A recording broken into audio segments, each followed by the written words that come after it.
அண்மை செய்தி. கிருஷ்ணகிரி அருகே கிறிஸ்துமஸ் பிரார்த்தனைக்கு தேவாலயம் சென்றவர்களின் வீடுகளை குறிவைத்து கொள்ளை சம்பவம் அரங்கேறியிருக்கிறது. அண்மை செய்தியாக பார்த்துக் கொண்டிருக்கிறோம். இதனால் அந்த பகுதியைச் சேர்ந்தவர்கள் பெரும் அச்சத்தில் உறைந்திருக்கிறார்கள். கூடுதல் விவரங்களை செய்தியாளர் குமரேசன் வழங்க நாம் கேட்கலாம். வணக்கம் குமரேசன், இந்த கொள்ளை சம்பவம் தொடர்பான கூடுதல் விவரங்கள், திருடர்கள் யார் என கண்டறியப்பட்டிருக்க விவரங்கள்?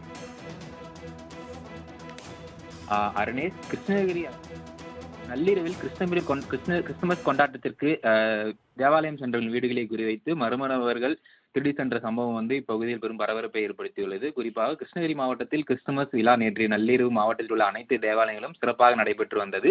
இந்த நிலையில் கிருஷ்ணகிரி சென்னை தேசிய நெடுஞ்சாலையில் உள்ள சுண்டம்பட்டி எனும் கிராமத்தில் உள்ள ஒரு தேவாலயத்திலும் இந்த கிறிஸ்துமஸ் பண்டிகையானது கொண்டாடப்பட்டு வந்தது. இந்த நிலையில் அந்த பகுதியை சுற்றியுள்ள சுமார் ஒரு ஐந்து வீடுகளில், அதாவது கிறிஸ்துமஸ் ஸ்டார் பொருத்தப்பட்ட விளக்குகள், ஸ்டார் உள்ளிட்டவை பொருத்தப்பட்டுள்ள வீடுகளை மட்டும் குறிவைத்து, அதாவது அந்த நேரத்தில் அந்த வீடுகளில் இருப்பவர்கள் கிறிஸ்துமஸ் தேவாலயத்தில் இருப்பார்கள் என்ற அறிந்த கொள்ளையர்கள் அந்த வீடுகளில் புகுந்து கடப்பாறை மற்றும் ராடுகளால் உள்ள வீட்டின் பூட்டை உடைத்து சுமார் அந்த பகுதியில் இருக்கக்கூடிய 30 பவுன் தங்க நகைகள் மற்றும் 1 கிலோ வெள்ளி, 2 லட்சம் ரூபாய் பணம் ஆகியவற்றை கொள்ளையடித்து சென்றுள்ளனர்.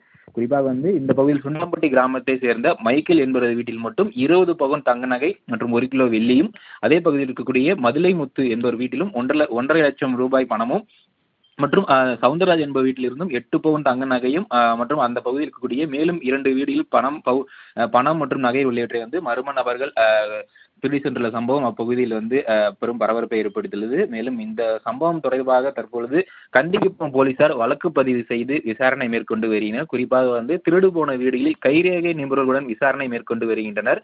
குறிப்பாக இந்த வீடுகளை பொறுத்தவரை கொள்ளையடித்த மர்ம நபர்கள் அந்த வீட்டில் இருக்கக்கூடிய, அதாவது விலையுயர்ந்த பொருட்களான செல்போன், லேப்டாப், கம்ப்யூட்டர் உள்ளிட்டவற்றை தவிர்த்து குறிப்பாக பணம் மற்றும் நகைகளை மட்டுமே குறிவைத்து கொள்ளையடித்துள்ள சம்பவம் பெரும் அச்சத்தை ஏற்படுத்தியுள்ளது. குறிப்பாக அந்த பகுதியில் இருக்கக்கூடிய சிசிடிவி கேமராக்களின் ஆடிஸ்கையும் இந்த நபர்கள் திருடி சென்றதால் கொள்ளையர்களை பிடிப்பில் தடுத்து போலீசாருக்கு தாமதம் ஏற்பட்டுள்ளது. குறிப்பாக மேலும் அந்த பகுதியில் இருக்கக்கூடிய கடையில், அதாவது சாலையோரங்களுக்கு கடையில் இருக்கக்கூடிய சிசிடிவி கேமராக்களை தற்பொழுது போலீசார் தனிப்படை அமைத்து விசாரணை மேற்கொண்டு வருகின்றனர். விவரங்களுக்கு நன்றி குமரேசன்.